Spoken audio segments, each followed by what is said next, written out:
Halo teman-teman. Halo teman. Kenalin, nama aku Marsha, NPM akhir 001. Ini teman-teman aku. Aku Adlina, NPM akhir 25. Aku Natasha, NPM akhir 20. Nah, jadi di video kali ini kita mau bahas soal SDGs atau yang saya sebut juga dengan tujuan perkembangan berkelanjutan yang dirangkai oleh PBB. Nah, tujuan SDGs itu apa sih? Tujuan SDGs itu mengakhiri kemiskinan, melindungi alam semesta, dan memberikan jaminan kedamaian untuk seluruh umat manusia. Lalu SDGs itu terkandung 17 goals yang diharapkan mampu dicapai pada tahun 2030. Jadi di video kali ini kita akan fokus membahas poin ke-13 SDGs, yaitu tindakan untuk mengatasi perubahan iklim. Poin ke-13 dari SDGs ini atau tidak lain tidak bukan adalah tindakan untuk mengatasi perubahan iklim, merupakan tantangan terbesar yang dihadapi oleh umat manusia saat ini. Nah, fenomena itu terjadi sebagai akibat dari peningkatan emisi gas rumah kaca yang disebabkan oleh aktivitas manusia, seperti pembakaran bahan bakar fosil, deforestasi, juga polusi industri. Dengan mencapai tujuan poin 13, diharapkan kita dapat menciptakan dunia yang lebih berkelanjutan dan aman bagi generasi mendatang. Nah, selanjutnya kita akan mengkaitkan poin 13 ke poin 6 SDGs tentang air bersih dan sanitasi. Perubahan iklim dapat berdampak signifikan kepada siklus air, termasuk pola curah hujan yang tidak teratur, peningkatan intensitas banjir dan kekeringan, serta penurunan kualitas air. Hal ini dapat mengancam ketersediaan air bersih dan sanitasi yang aman bagi masyarakat, terutama di daerah-daerah yang rentan terhadap bencana alam. Oleh karena itu, upaya untuk mengatasi perubahan iklim juga berdampak langsung pada tujuan poin ke-6 SDGs, yaitu air bersih dan sanitasi. Dengan mengurangi emisi gas rumah kaca dan meningkatkan ketahanan terhadap perubahan iklim, kita juga dapat melindungi sumber daya air yang penting bagi kehidupan manusia.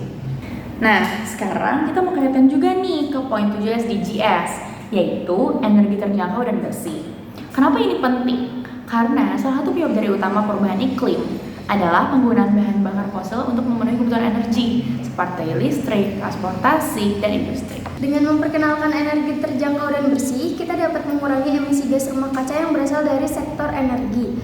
Pemanfaatan sumber energi terbarukan seperti energi matahari, angin, dan air tidak hanya mengurangi jejak karbon, tetapi juga membantu memperkuat ketahanan energi dan mengurangi ketergantungan pada bahan bakar fosil yang terbatas.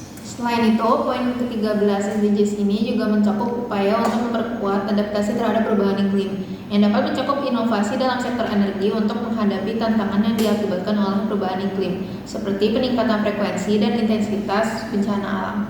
Benar banget tuh. Nah, sekarang kita mau bahas tindakan apa sih yang bisa kita lakukan untuk mendukung upaya mencapai SDGs poin 13 yang kita kaitkan juga ke poin 6 dan 7. Upaya yang bisa kita lakukan, yang pertama adalah mengurangi penggunaan energi fosil, seperti dengan menggunakan transportasi umum, berkendara dengan mobil yang ramah lingkungan. Yang kedua ada menghemat air. Salah satunya tuh kita harus bijaksana dalam memakai air. Oke. Dan apa lagi, Adlina? Lalu upaya lain yang bisa kita lakukan untuk mendukung SDGs poin 13 ini, mungkin kita menanam pohon. Dengan melakukan kegiatan menanam pohon atau reboisasi merupakan upaya restorasi lingkungan yang dalam pengurangan emisi karbon dioksida dalam udara. Lalu selanjutnya ada mengurangi sampah, poin pentingnya adalah mendaur ulang dan memilah sampah untuk mengurangi dampak negatif terhadap lingkungan. Selanjutnya ada meningkatkan kesadaran tentang pentingnya perubahan iklim dan keberlanjutan di antara keluarga, teman, rekan kerja, serta berbagi informasi dan pengetahuan tentang langkah-langkah apa aja sih yang harus diambil untuk mendukung SDGs. Lalu selanjutnya ada apa aja, Mai? Oke, selanjutnya kita bisa juga dengan menghemat energi, seperti kita mematikan peralatan yang tidak digunakan, mengatur suhu AC dengan lebih efisien, juga menggunakan peralatan energi yang rendah. Selanjutnya, kita juga bisa menggunakan transportasi ramah lingkungan.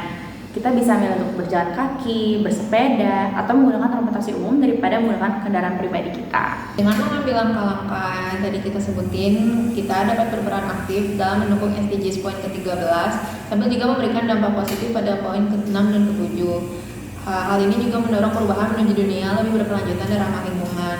Jadi dari upaya-upaya yang tadi udah kita sebutin tuh, mulai dari mengurangi penggunaan energi fosil, ada juga menanam pohon atau mengurangi sampah, Dari kalian udah pernah ngelakuin upaya apa aja tuh dalam mengurangi gas rumah kaca? Kalau aku sendiri sih, aku di rumah udah mulai milah-milah sampah dan mendaur ulang sampah, seenggaknya biar nggak langsung terbuang aja gitu.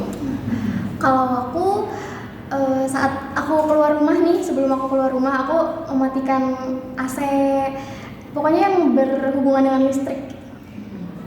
Kalau aku sendiri, biasanya aku usaha untuk gimana caranya kalau bisa transportasi umum daripada pakai kendaraan pribadi. Karena selain lebih sehat, aku juga bisa mendukung poin 13 DJS.